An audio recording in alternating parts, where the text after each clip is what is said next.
So how's life in France, so Axel? Can we still talk about the rugby at this stage, or do we need to? I don't know. Very quick. Yeah, no, life Very is passionate okay. about it. Yeah. As well Very, as passionate about AI and everything sales. yeah, absolutely. AI is and remains a very big, fast trend Yes. that goes beyond everything we know and everything we can think about. So it's tough to contemplate the Yes. magnitude of change. Okay, well, why don't we make a start? And I think this is going to be recorded.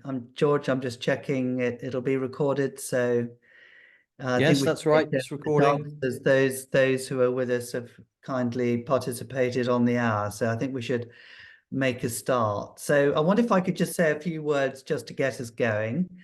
And then I think first of all, I'd just like to say a huge welcome to Axel Ferreyrolles, who is someone who's very well known to Consalia and who has joined us from time to time on our podcast series, as well as maybe this is the first time we have you on the Ask Me Anything series, Axel. Is that correct? So Absolutely correct, Phil. yeah. So what's different about AMA to the podcast channel is we of course we have guests who are listening in live, and they have a chance of asking questions as we go through the interviews. But so just a few words. Perhaps Axel, you could say a few words about yourself before we before we get going, just by means of introduction. Oh yeah, happy to do so. Hi Phil, hi everyone.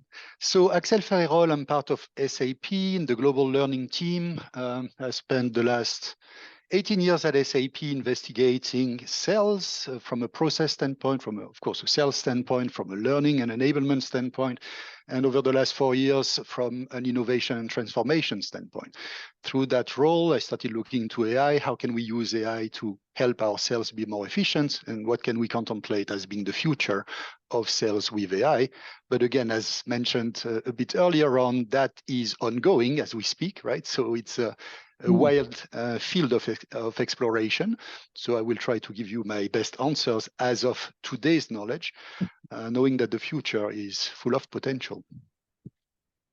Axel, I know that this is a massive topic for SAP, and before we sort of get into some kind of specific questions, it would be really interesting to understand the journey that SAP as a company has been going on with this respect, because it's a new phenomenon. I think organizations are trying to work out how they should use AI. I'm sure that being the sort of company that SAP is, the ethical frameworks for managing the AI journey is going to be hugely important as well. So is there a chance you could just give us some of the context of what's driven or what is driving some of the thinking at SAP at the moment when it comes to AI? Maybe not just for sales, but just broadly, because we know this is a massive wave sort of hitting us all at the moment. So yeah, it is Phil. And the thing is that with AI, what is weird is that AI is not new, right? I mean, it started in the 1960s, and then it went for 20 years of sleeping because we didn't have the technology to make it become something tangible. It was just into the research lab of some gurus. And while technology has been developing, especially through machine learning and deep learning, we started seeing AI develop. And then out of a sudden, we see generative AI with ChatGPT coming on board. And then boom, out of a sudden, it becomes a revolution. Now, SAP has been looking at machine learning for a long, long time. I mean, what we have at SAP, because we are driving the processes into the organizations, what we have is access to data. You cannot do machine learning without data. You need huge amount of data. And SAP has been looking at the best way to use that data to give intelligent insights to users and to professionals. So we have been looking into that for a long, long time.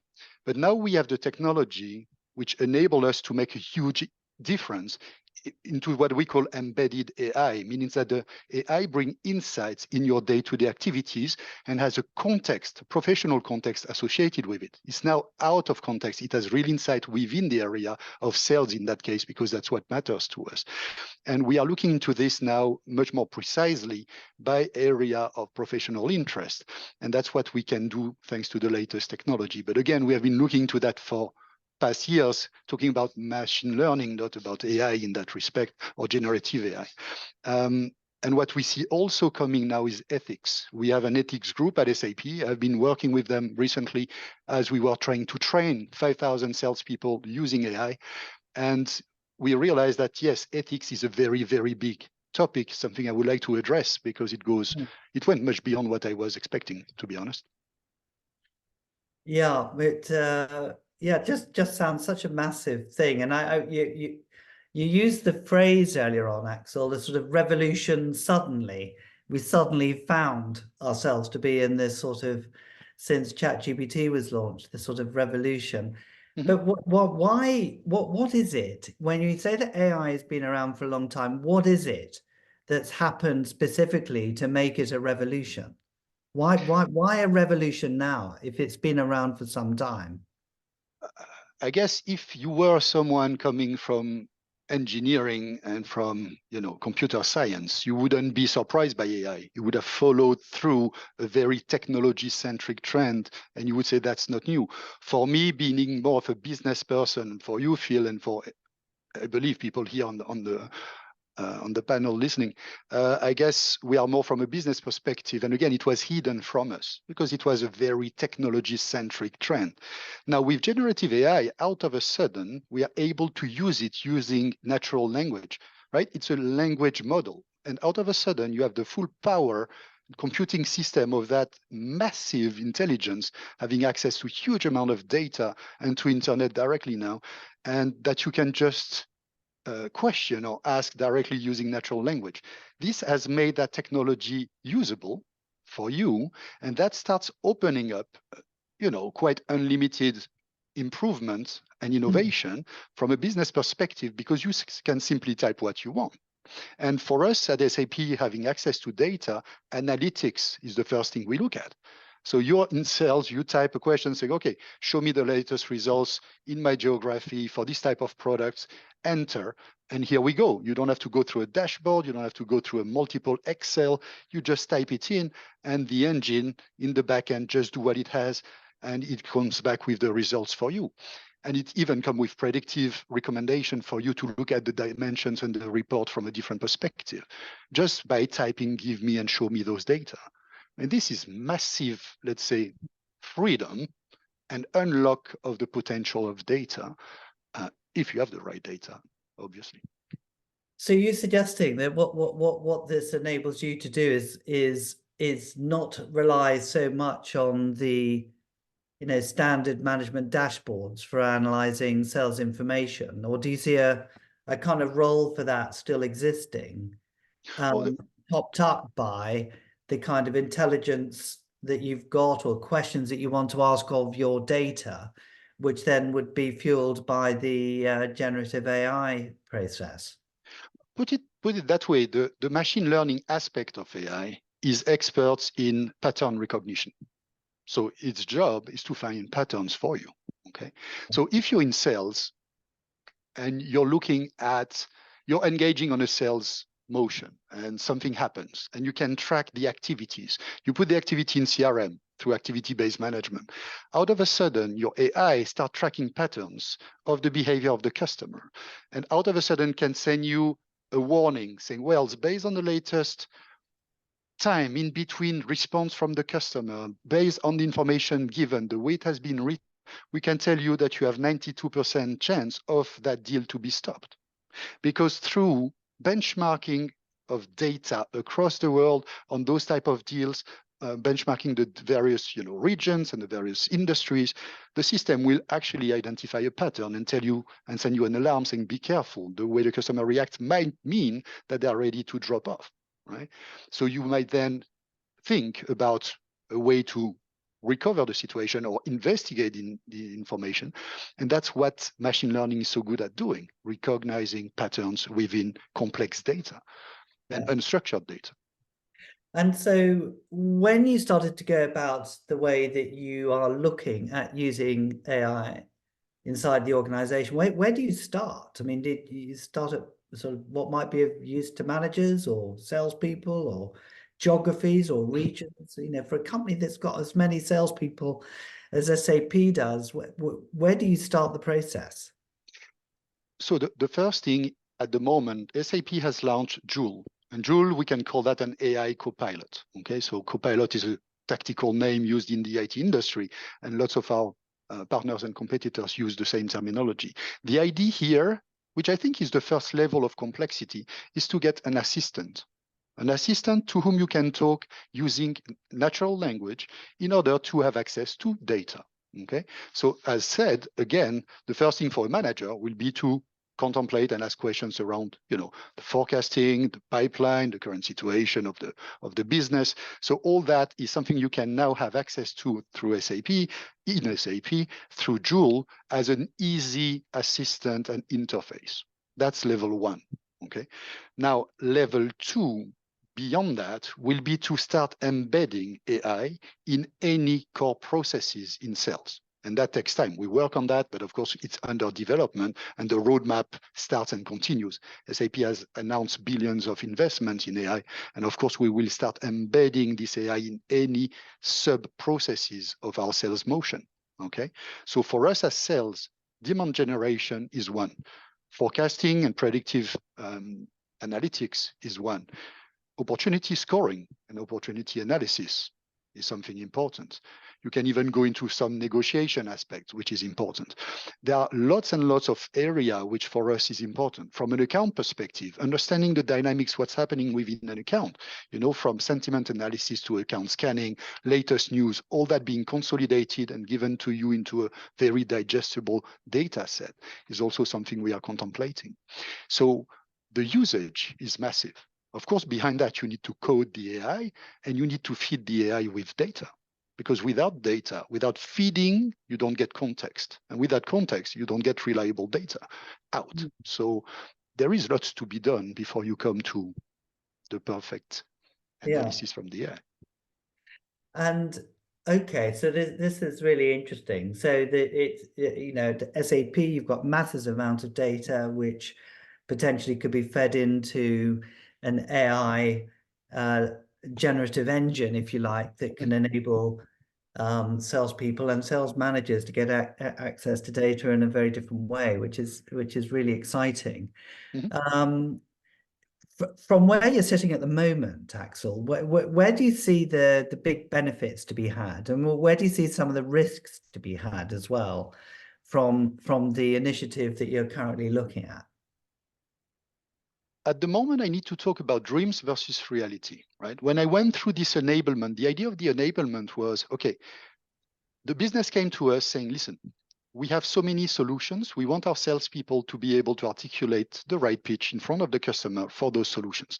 Now, we want them to be able to train using an AI system because engaging with experts all the time, for 5,000 to 10,000 AEs across the world cost a fortune, and use your experts and get them out of the sales motion and the interaction with our customers.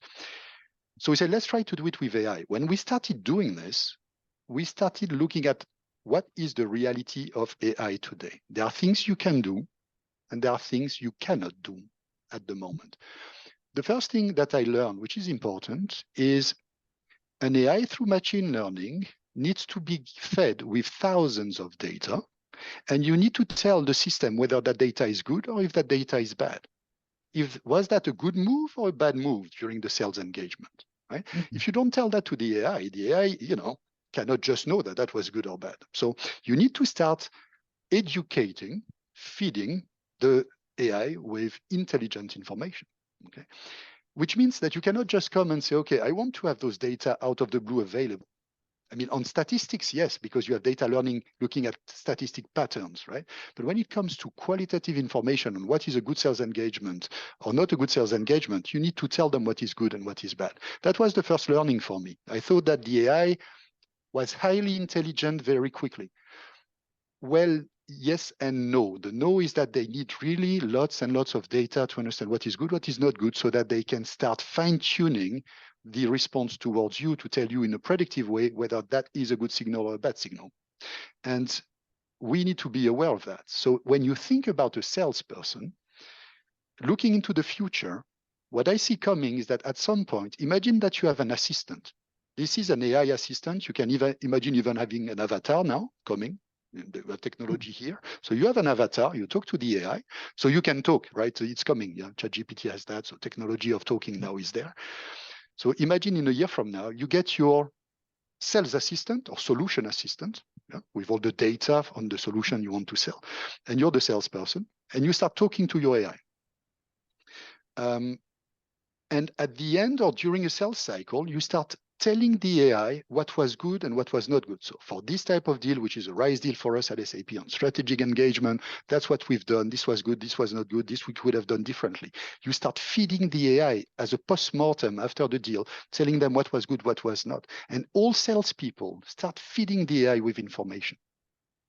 By doing that, you start creating a huge amount of data set that you can then start using for predictive. And that's what I believe is step one.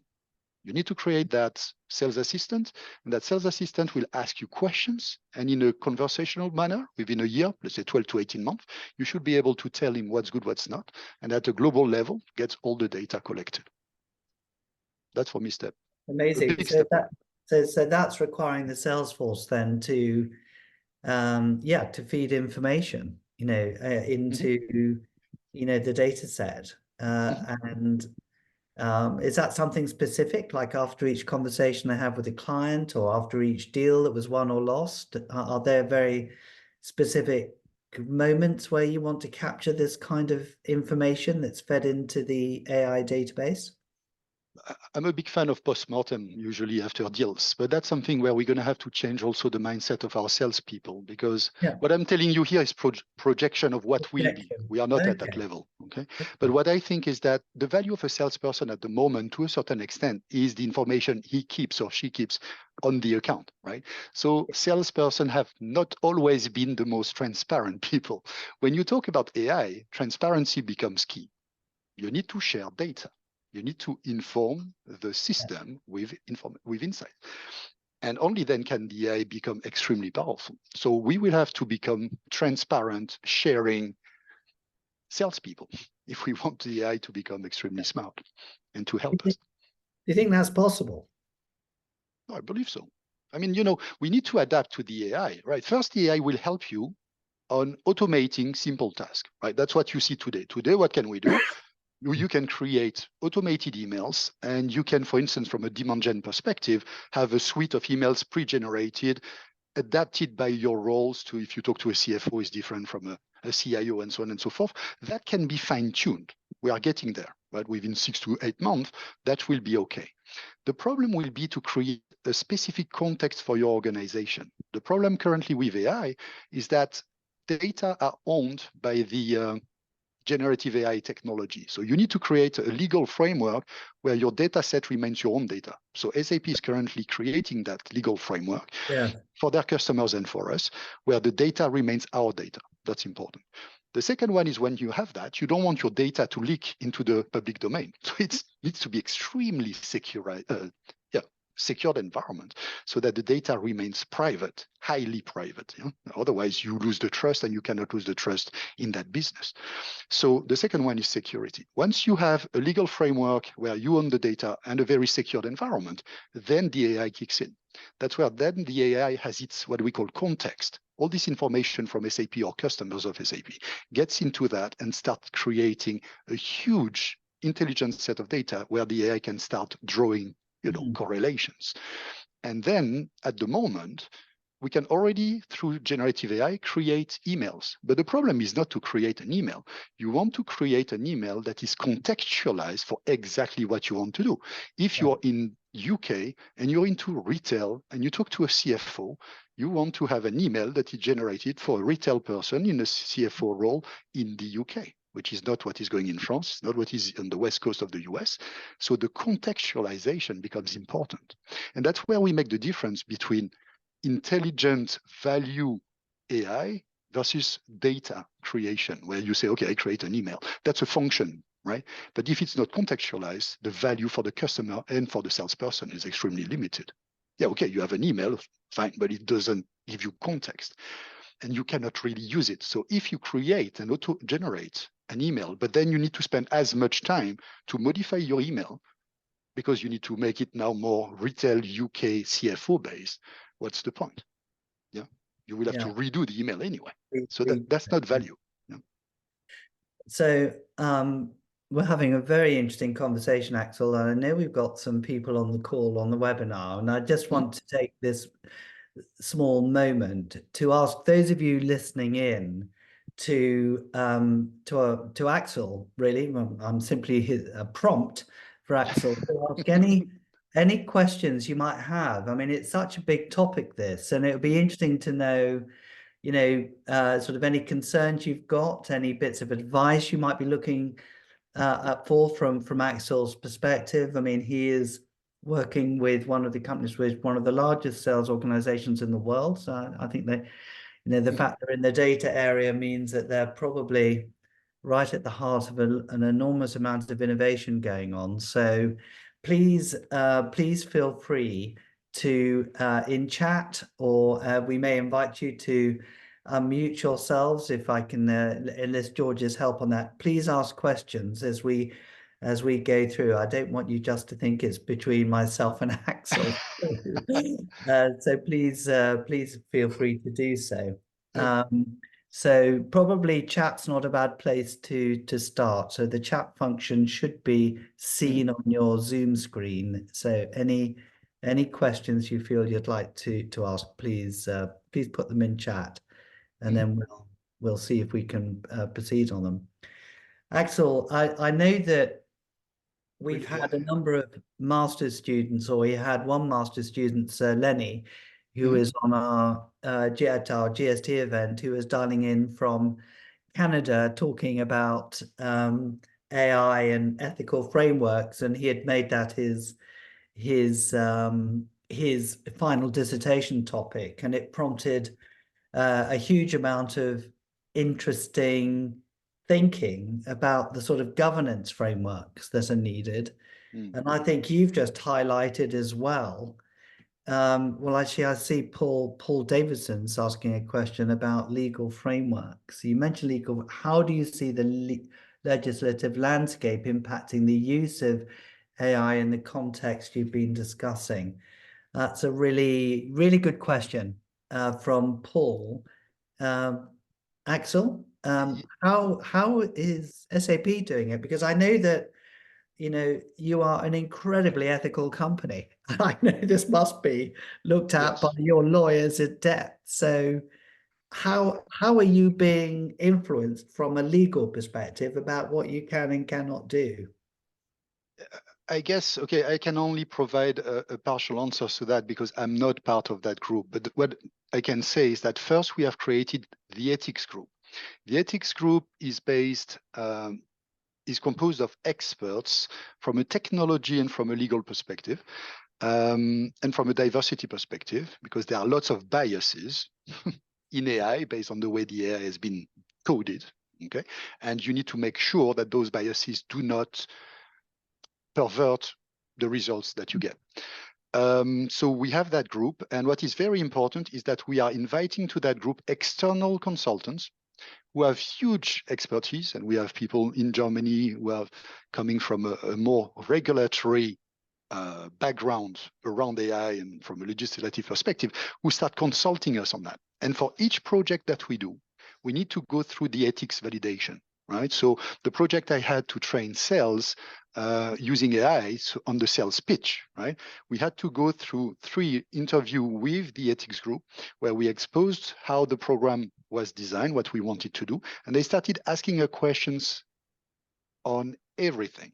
So they ask us, okay, number one, how are you going to make sure that the data that are provided by the AI in order to train the salesperson is fair? Okay, so you want to have a fair treatment by the AI, and you as a learner needs to agree to be assessed and measured by a machine. So would you agree? If you're not agreeing, then don't do it. So you should have a level of transparency, reliability, and accuracy that is so high that it would be coming very close to a human assessment. And they challenge us a lot on that thing. So I can't totally tell you about the legislative aspect because it goes much beyond my pay grade. What I know is when we look and we go through the ethics group, they are challenging us on that. They start from a bias perspective, from a gender and inclusivity and diversity perspective, and then they go into the data quality, transparency, and accuracy. Those metrics, when you look at it from a project perspective, forces you to go extremely deep in your thinking because you need to do things that you would not expect. For instance, you get a salesperson to do a pitch and you ask the generative AI to assess it. It will tell you, Phil, you did a great job. You get 92 points, so you pass. Funnily enough, if you replay the exact same pitch, you will get a result of 69 on the exact same pitch. Why? Because generative AI is generative. It cannot replicate the same. It generates the new. So it will take what you said, will look at different criteria, even though you told him as much as you can. Within that context, please check those elements. It will start modify the ranking and give you a different result. And what we've done, we have created 10 times, we have used 10 times the same video. We gave it to exactly the same AI. We got 10 times different results. And you're like, this cannot be. The ethics will never accept that. So we had to work with the experts trying to see how we can fine-tune, calibrate the AI so that if I give you 10 times the same pitch, you should get at least a variation of plus or minus 2%, but you cannot get plus 20% deviation. So this type of limitation into the generation coding of an AI creates huge problems. Because imagine that you do, you send a request. So, okay, show me the numbers. Okay, show me my results in finance on this, on sales and whatever. And they give you one number. And then you ask exactly the same thing. You press enter and you get a different number. This can't work, right? So you need to reduce the generative, and by the way, you can do it tactically and technically. You can reduce the generative aspect of an AI to say, don't generate, just give me the right feedback, okay? So anyway, that's how the ethics group coaches us through the understanding of the deep meaning and coding and biases of an AI. But that's not the legal, I understand, it's not the legal, it's more the ethics group. The legal aspect, well, I don't know what I don't know. It's like, there are so many things we're going to discover by starting using AI. At the moment, really, is who owns the data. That's crucial.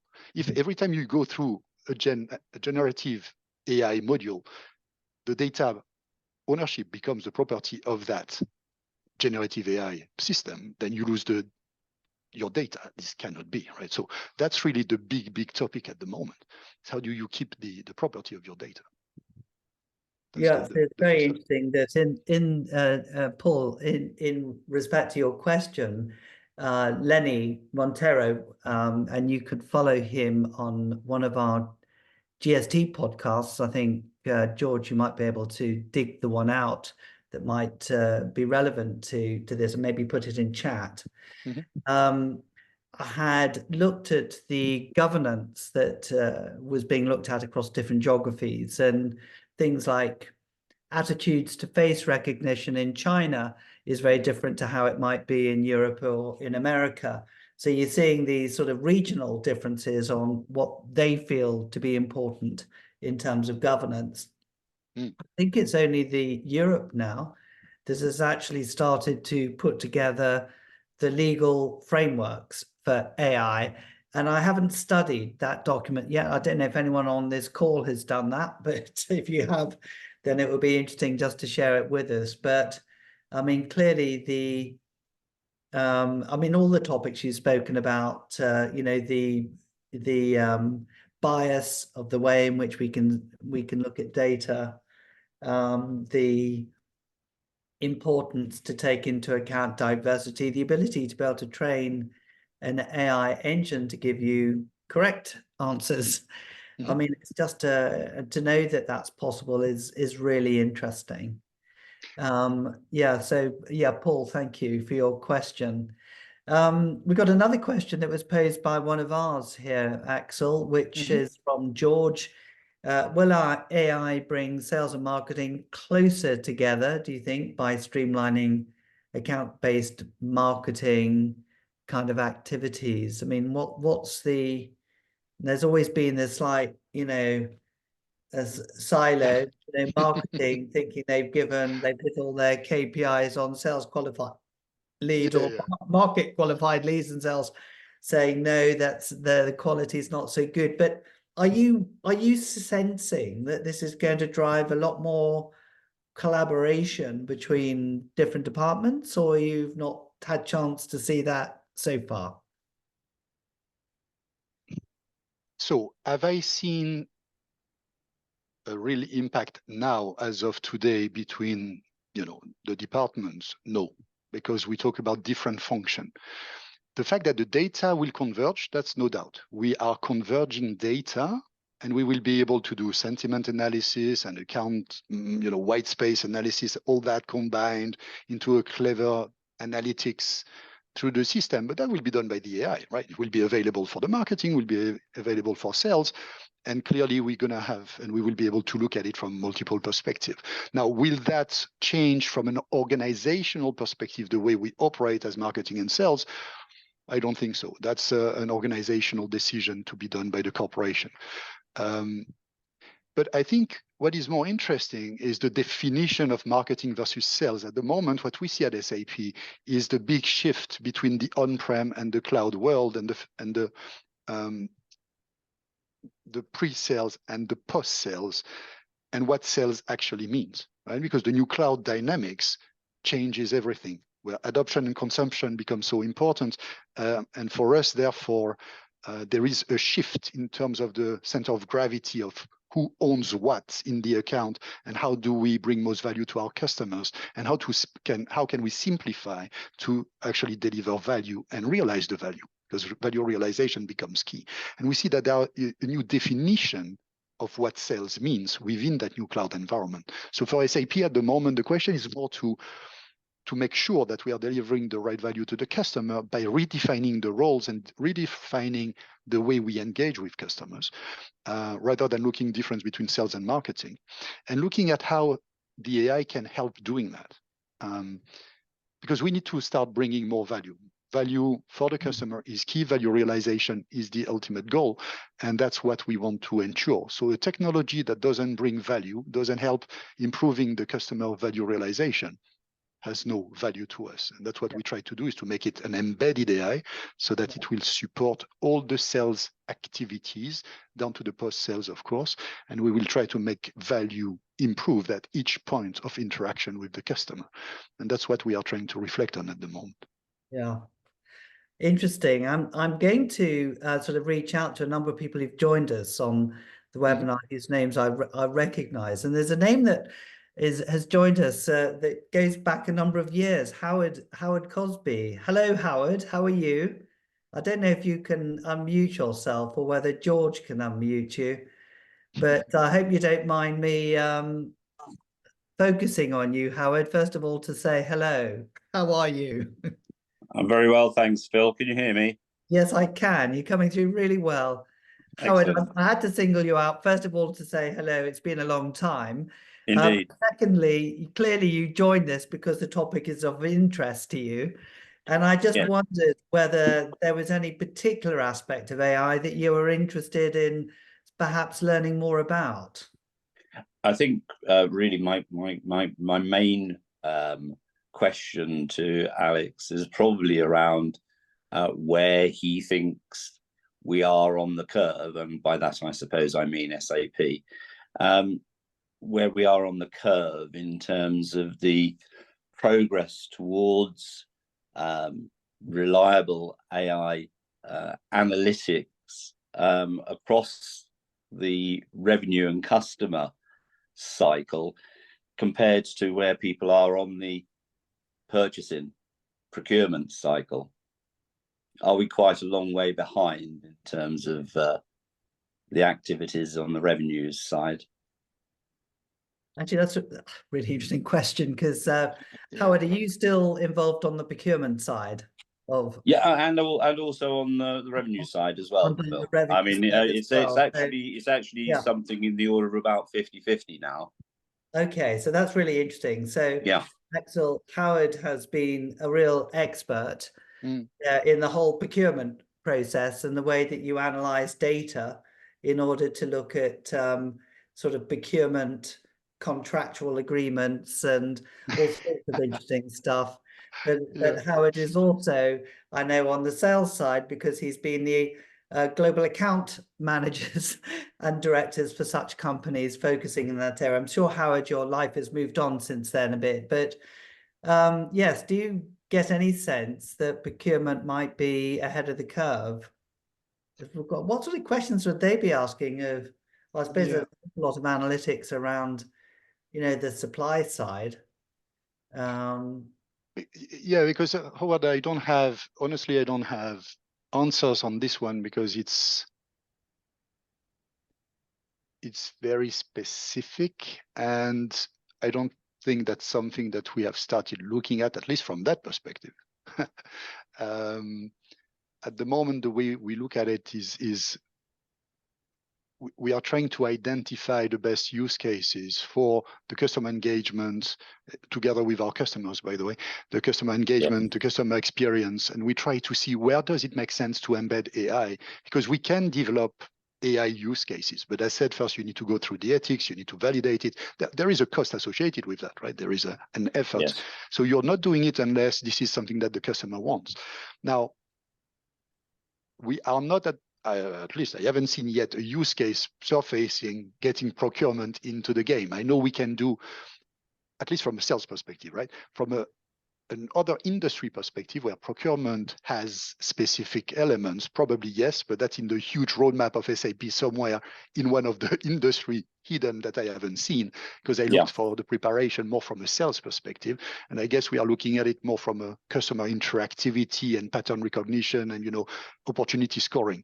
I guess that's where we are. Now, from my point of view, though, what I'm interested more is the legal aspect of simplifying the approach for the customer, but for us as well through the sales cycle, because our legal frameworks sometimes are complex. And my dream still remains to create within the next 18 to 24 months a sales assistant that can answer any legal questions, any contractual questions for my salespeople on any type of solutions that we own. That would be massive in terms of gain for our sales guys, because SAP is complex. Of course, we have a complex portfolio. The environment is complex. Legislations are complex. So if you can have an intelligent AI who can help you be your assistant on that, that would be already amazing. Now, coming to exactly procurement, at least I have no data for that for now. Yeah. Okay. Howard, we may not have answered your question, but it's an interesting one. Yeah, because I know that you've got Ariba, as the big sort of procurement portal, I think, for SAP. I'm sure that they're going to have AI initiatives that they'll be looking at, as part of the AI push that SAP is going towards. So it's I'm sure and I'm sure, Phil, I'm sure that someone at SAP would jump if they would hear that statement from me. Say, of course we have something. The problem at SAP is just to try to know everything we have. I mean, it's just like I recognize that, Alex. I mean, I do understand it. It's probably a slightly unfair question. But of course, at the end of the day, what we would be trying to achieve in terms of being sales professionals is, of course, to make it easier for the procurement personnel to choose in the way that we want them to choose. And it's it's just a different way of looking at it, isn't it? When one considers that the process inevitably involves procurement personnel, and therefore at the end of the day, everything that we're trying to do in the sales process has to be geared towards making it easy as it possibly can be for the procurement personnel to say yes. To the extent, Howard, that I was thinking in preparation for this call, what will become the sales of the future? I mean, if I have this sales assistant that is so clever, that has an avatar interface that speaks all languages, that has access to all the engagement across SAP globally, that actually has all the pricing strategies, all the transparency on pricing tables, rights, and SAP is complex usually on this, and we try to simplify with the cloud approach. But the fact is, what's the point then? What's the role of sales? Because for those very specific questions, go to the AI. I mean, it will give you the answer, obviously. Okay. So I was wondering then, what is a salesperson going to become if the more transactional answers can be answered by the AI, right? And I guess that's where you see that the salespeople will become much more strategic. They would have to understand the business better. They would have more time, and that's a good thing. They would have more time to finally talk to the customer, take care of their business, understand their business, their specificities, because the rest can be done by the AI. Okay, the AI can actually compute transactional data. And I guess that's where finally we could be fully customer centric. And what I hope that is the nirvana, isn't it? That's the nirvana, obviously, yes. But I do hope that the AI, in terms of real impact for SAP and for any companies, is because we get rid of every transactional, low perceived value type activities from our day-to-day routine. We can finally focus on more strategic, high value, social impact, environmental impact, the real conversation, revenue generating type activities. And I guess that's where we should focus. When we can become super beings.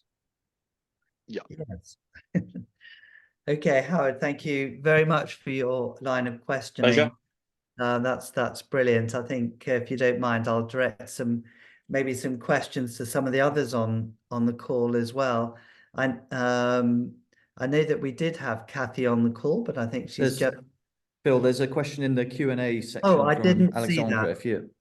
Can you see that now? Oh, sorry. In the Q&A from Will, I can see. No, from Alexandra in the specific Q&A section rather than the chat. I can always copy and paste it if you can't see it. Sorry, I can't see it for some reason. Is there a Gen AI generic tool that exists currently that can plug into a CRM to start the AI training, or is it still a resource that remains for the largest companies to create their own tech to apply to their business? I mean, what I can tell on this one, even though I'm not the expert on the technology side, we are collaborating, right? We are collaborating with Microsoft, with IBM. We collaborate with many companies in the AI. The SAP, I don't think, has a willingness to develop AI specific, Gen AI type engine, right? It's not what we want to do.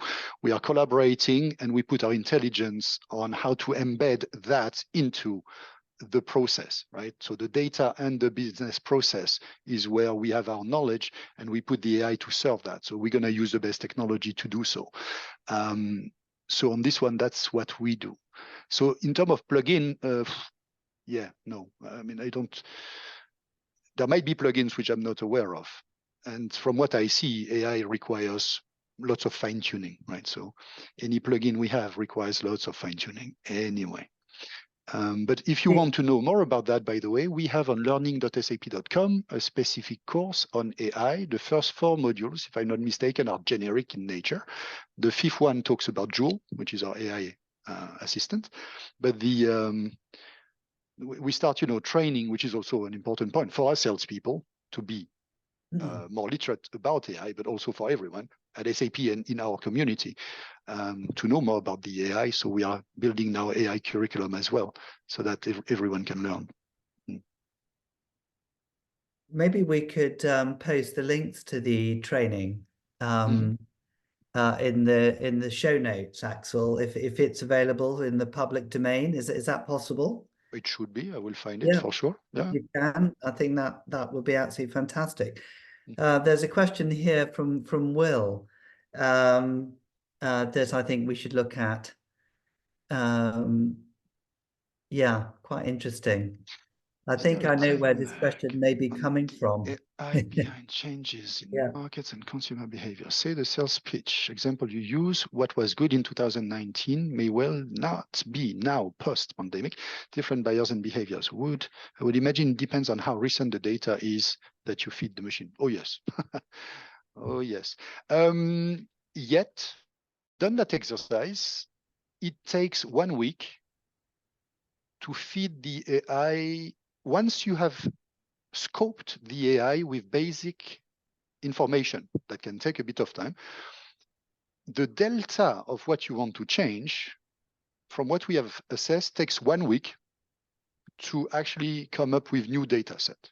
Okay, so after a week of retraining the AI, you get the AI ready to do its assessment of the sales pitch. So the delta, at least for this type of exercise, which is not a totally complex one, because we have a clear scope, it's a 4 or 5 days time elapsed. So yeah, manageable. It can be quite quick.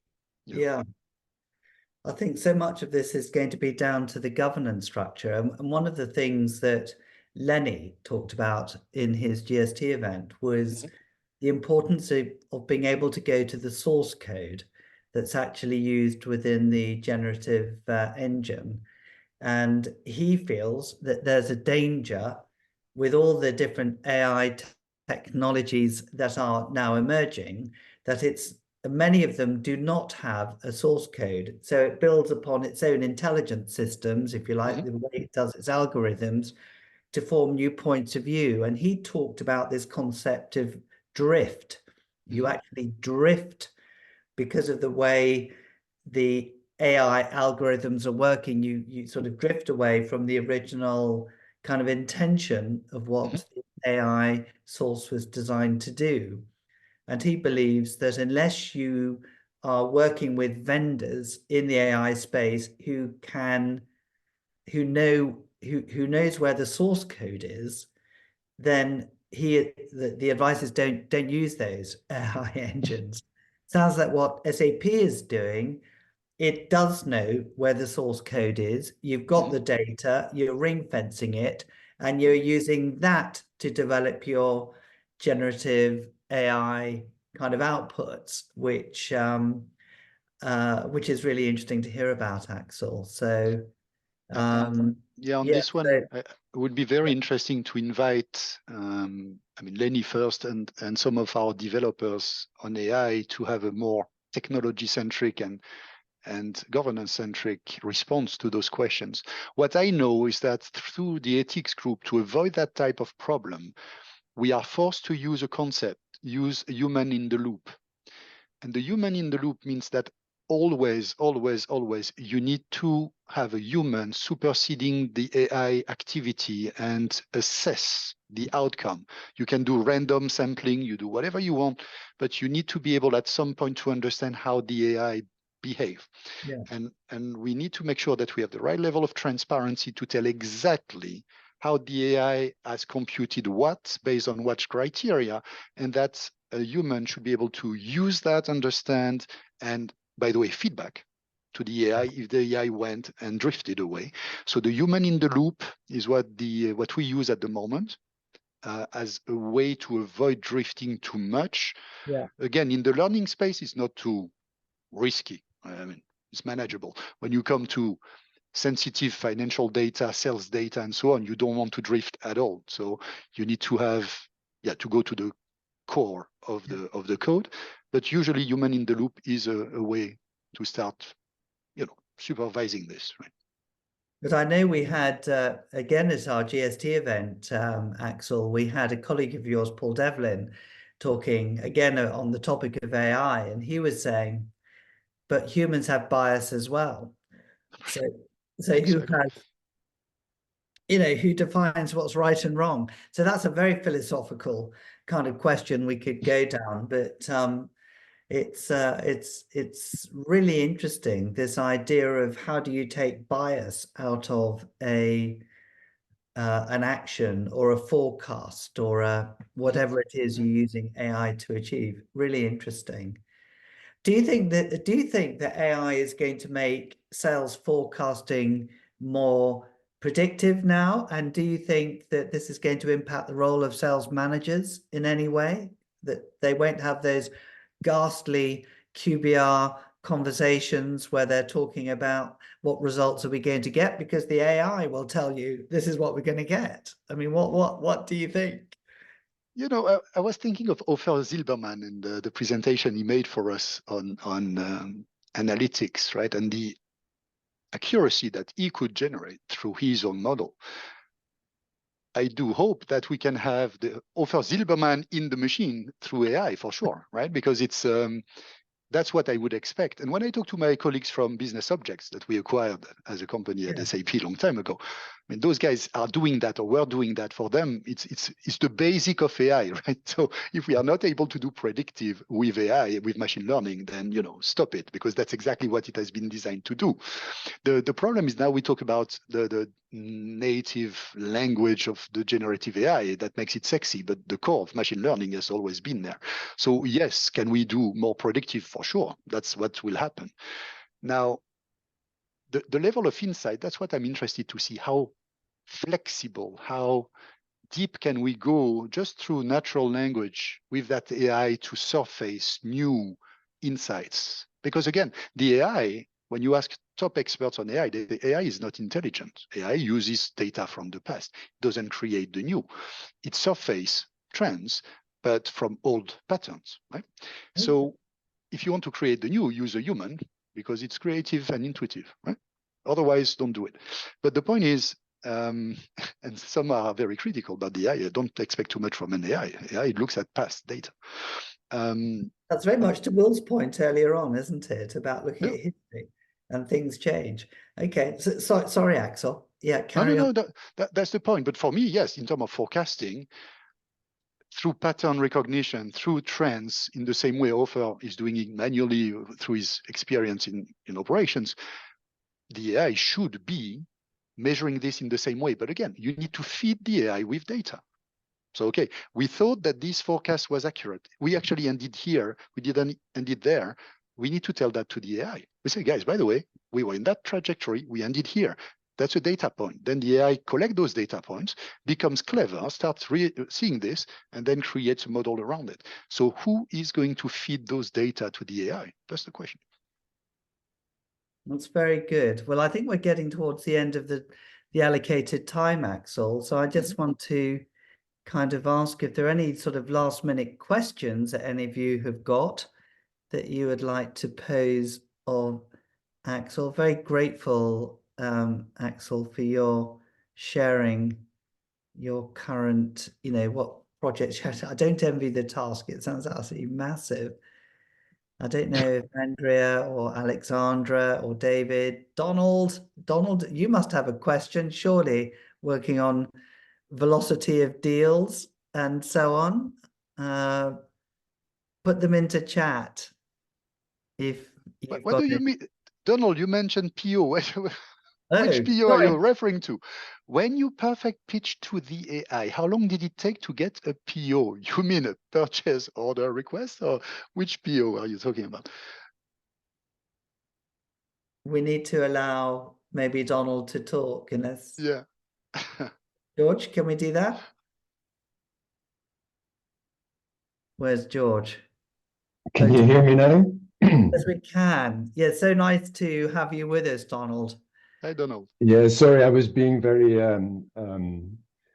what's the correct word for my question? Yeah, PO is a purchase order, and that was I was on the previous question as well, related to all the legal framework. I kind of decided that what you really wanted was to end up with a commercial lawyer. And that's really our challenge, I think, in all of this, is trying to identify where we go and where we can get the benefits, short term, medium term, and long term.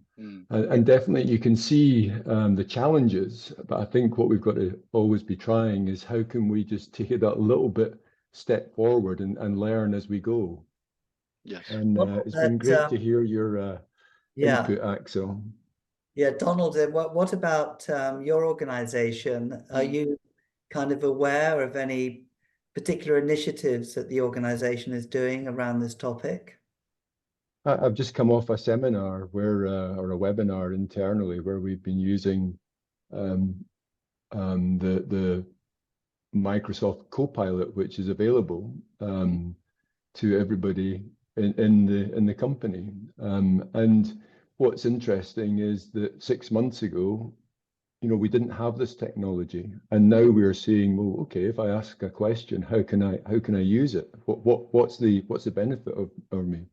And it takes me back to previously when Google was just starting, and we started to learn about how we could use Google as a search engine. And what we see now is that asking an AI tool some questions gives us some information, and we've got to think about how can we use that information in the right way.